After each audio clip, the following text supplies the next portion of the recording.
Hey, how's it going?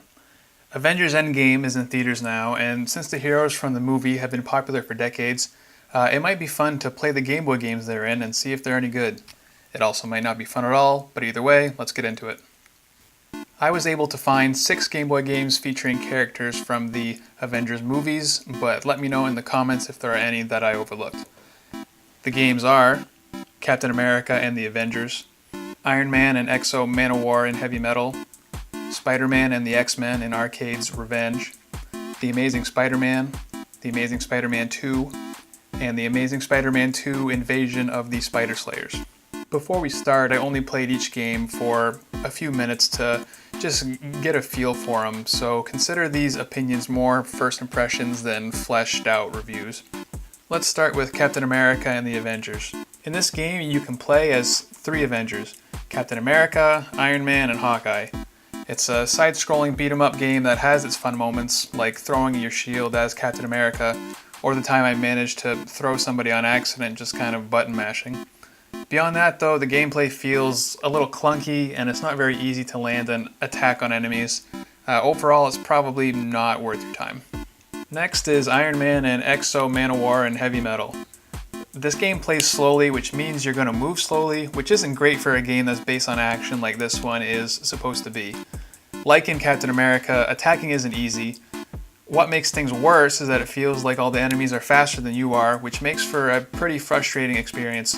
If there's one positive, it's that the flying mechanic works well, and that part of it is pretty satisfying. Now let's get into the Spider-Man games.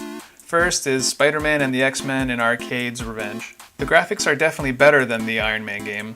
Spider-Man looks like Spider-Man and not just a generic, non-copyright infringing superhero character. That said, I had a hard time leaving the first area, which made me lose patience with the game. Maybe that was a dumb error on my part, which could very well be true. Or maybe it's a sign that the game just isn't that easy to navigate. Now we're getting into the Amazing Spider-Man series, starting with the first one. This game is pretty mediocre, which actually makes it one of the better games on this list. It's a solid side-scrolling beat-em-up, and thankfully it's easy and satisfying to land hits on enemies. It also has a straightforward level design, and overall it's fine. Inversely, the Amazing Spider-Man 2 is one of the worst games in this video.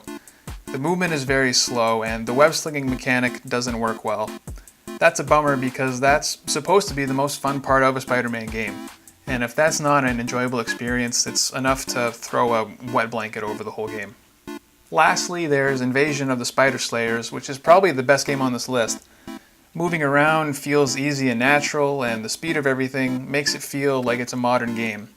The objectives are made clear, attacking is easy, and the best part is that the web slinging is actually awesome in this one.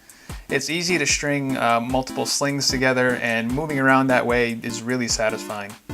If there's one game in this video that's worth spending some time on, it's this one. And that's that. If you haven't already subscribed, I would really appreciate it if you did. Anyway, that's all for me. Thanks for watching.